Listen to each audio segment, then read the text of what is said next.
122, 123 এবং 124 মানে একটা করে বুথ পেয়েছে।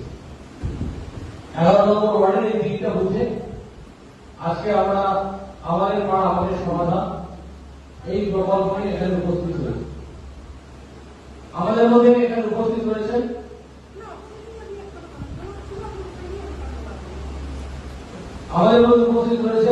জলপাইগুড়ি পৌরসভা এক্সিকিউটিভ অফিসার মিস্টার দেবদুলাল পাত্র WBCS।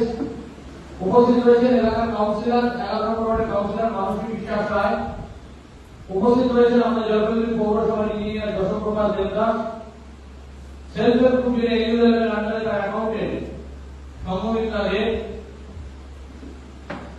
উপস্থিত রয়েছেন আমাদের ইলেকট্রিক্যাল ইঞ্জিনিয়ার সুব্রজিৎ রাজা, জুনিয়র ইঞ্জিনিয়ার PWD অনির্বাণ এবং আপনারা যারা 122, 123 এবং 124 নম্বর বুথের সাথে যুক্ত।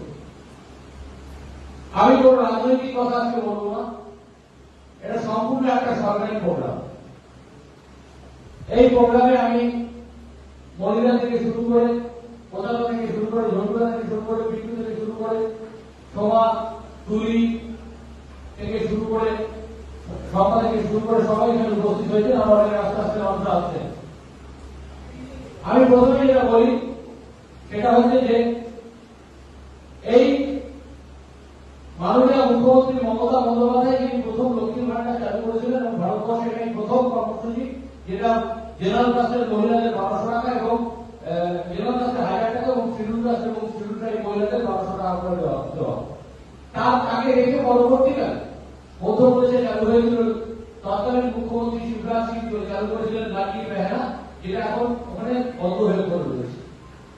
তারপরে মমতা বন্দ্যোপাধ্যায়ের যে আন্তর্জাতিক খ্যাতি সম্পন্ন প্রজেক্ট সেটা হচ্ছে কন্যাশ্রী। মেয়েরা যাতে সহজে পড়াশোনা না সারে স্কুল থেকে ড্রপ আউট না হয় তাই জন্য কন্যাশ্রী আন্তর্জাতিক স্বীকৃতি পেয়েছে। তারপরে রয়েছে মহিলাদের জন্য যাতে 18 বছরের আগে মহিলাদের যাতে বাল্য বিবাহ রোধ করা যায় তার জন্য স্কুলের ড্রপ আউটের সাথে বাল্য বিবাহ রোধ করা যায় তার জন্য রয়েছে আমি ইম্পর্টেন্ট কর্মসূচি সেটা হচ্ছে রূপশ্রী। এখন আপনারা জানেন যে আমাদের পাড়া আমাদের সমাধান নিয়ে আমরা এখানে উপস্থিত হয়েছি।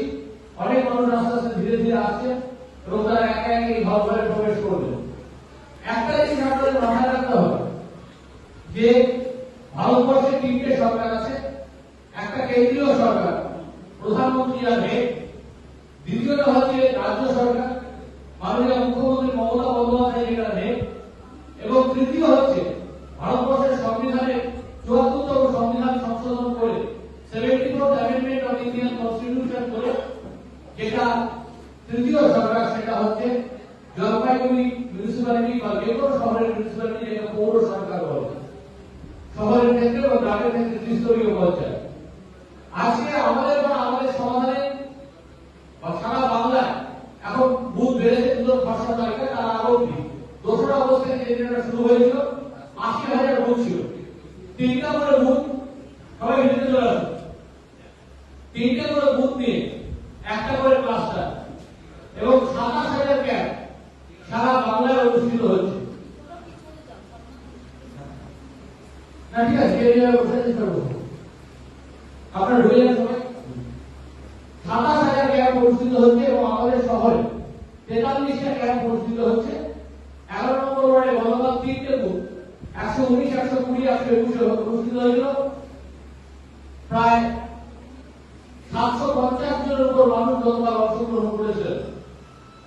আজকেও ধীরে ধীরে বেশ কিছু মানুষ এখানে আসছে এবং এই প্রকল্পে সবচেয়ে বড় কথা হচ্ছে এই প্রকল্পের সবচেয়ে বড় ইঙ্গিত হচ্ছে দিক হচ্ছে পার্টিসিপেটরি ডেমোক্রেসি বা পার্টিসিপেটরি গভর্নেন্স। মানে শুধুমাত্র আপনার কাউন্সিলর ঠিক করবেন না যে এলাকায় কি কি কাজ হবে।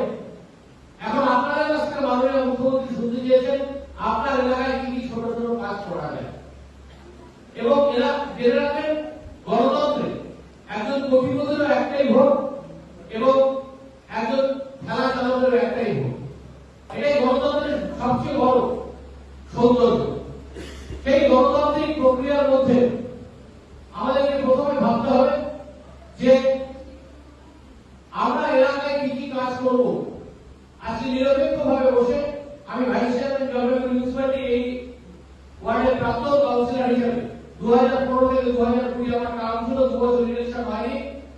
সঙ্গে আমি এখানে ছিলাম এবং এখানে 70 কোটি টাকা কাজ এই 11 নম্বর ওয়ার্ডে করা হয়েছিল, যা আজ পর্যন্ত পৌরসভা কি আছে যে কোনো ওয়ার্ডে দিল।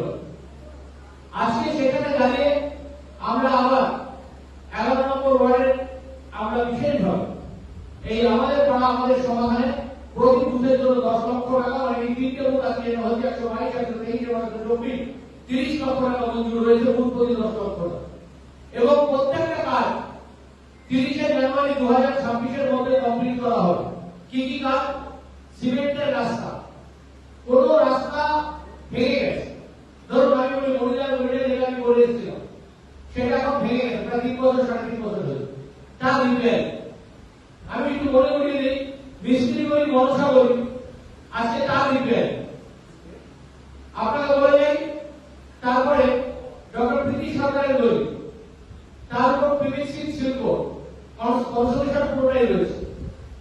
এবং পিন্টুর বলে যে রাস্তা হয়েছিল সেখানে কাটার পর জলের লাইন বসার পর সেখানকার রিপেয়ার আমার সময় থাকে সেখানে।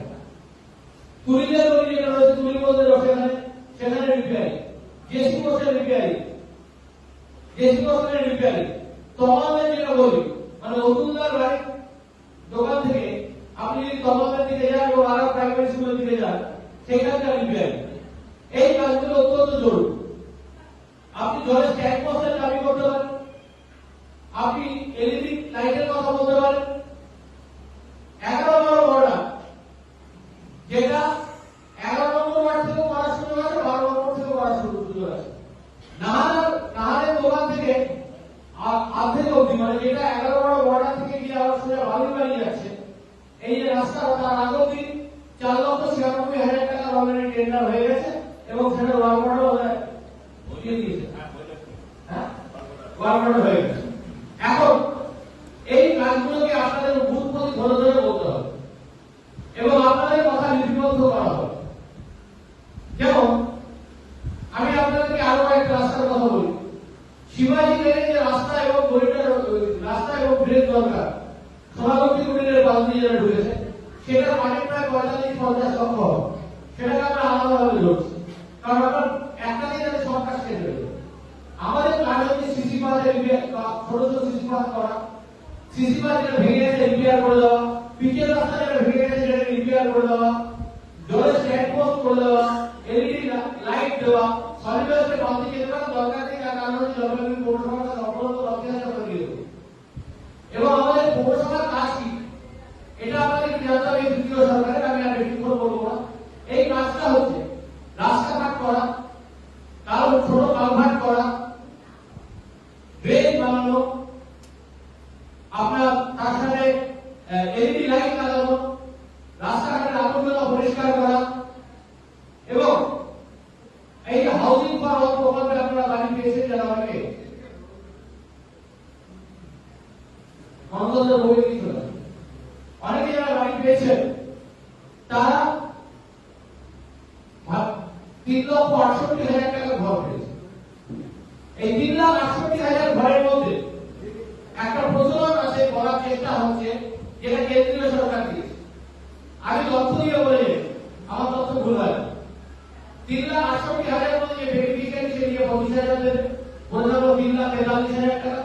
তারপরে যেটা পড়ে থাকলো তার মধ্যে 1,93,000 টাকা দেবে রাজ্য সরকার, পড়ে থাকলো 1.5 লাখ টাকা, 1.5 লাখ টাকা মতো দেবে কেন্দ্রীয় সরকার। তাই আমরা এটা বলি হাউজিং ফর অল। এবং তার মধ্যেও আপনার পরিকাঠামোগত খরচা, আশেপাশে রাস্তাঘাট, আলো জল করা করবে জলপাইগুড়ি পৌরসভা নিজের টাকা। এবার আমরুদ জল প্রকল্প, এতে যে আপনাদের বাড়ি কেটে জলের লাইন দেওয়া হয়েছে, এই আমরুদ জল প্রকল্পে 150 কোটি টাকা বরাদ্দ হয়েছে জলপাইগুড়ি পৌরসভা। 2016 থেকে শুরু হয়েছে, 31 ডিসেম্বরের মধ্যে জল চালু হবে, ট্রায়াল রান শেষ হচ্ছে 31 আগস্ট। আমরা 31 মে শুরু করেছিলাম ট্রায়াল রান, 31 আগস্ট শেষ হচ্ছে, আমরা সেটা করব। এর মধ্যে 150 কোটির মধ্যে 75 কোটি টাকা দিচ্ছে রাজ্য সরকার, আর বাদবাকি 5% টাকা দিচ্ছে পৌরসভা, আর 45% টাকা দিচ্ছে কেন্দ্রীয় সরকার। এই তথ্যগুলো জানা জরুরি। আরেকটা কথা আপনাদের জানা জরুরি, সেটা হচ্ছে যে এই যে আমরুদ 2.0 আমরা দুরাদিন ইয়ে করবো, বানাবো এবং হাই স্কুলের পুকুরকে আমরা বিউটিফিকেশন করবো। তার সাথে বাড়ি বাড়ি জলের লাইনটা বাঁধা হচ্ছে। এর মধ্যে 67% খরচা দিচ্ছে রাজ্য সরকার, বাবুর 2.0, আর 33% খরচা দিচ্ছে কেন্দ্রীয় সরকার। আরেকটা জিনিস আপনাদের জানা দরকার, যে সেলফ হেল্প গ্রুপ করেন মহিলারা, তার রিভলভিং ফান্ড থেকে শুরু করে গুগলে চলে গেলে নেটে গেলে পাবেন, এবং ক্যাশ ক্রেডিট করে যে সাবসিডিটা সেটা এন্টায়ারটা দিচ্ছে রাজ্য সরকার। তাই বাংলার মাননীয় মুখ্যমন্ত্রী মমতা বন্দ্যোপাধ্যায় যে আমাদের সমাধান পার্টিসিপেটরি ডেমোক্রেসি এবং পার্টিসিপেটরি গভর্নেন্স, আপনারা এক একজন করে বলবেন আপনাদের অভিমত, তার আগে আমরা এখানে নিউট্রাল কোঅর্ডিনেটর ফিক্স করব, যারা কোনোভাবে রাজনীতির পিছিয়ে হাঁটে না।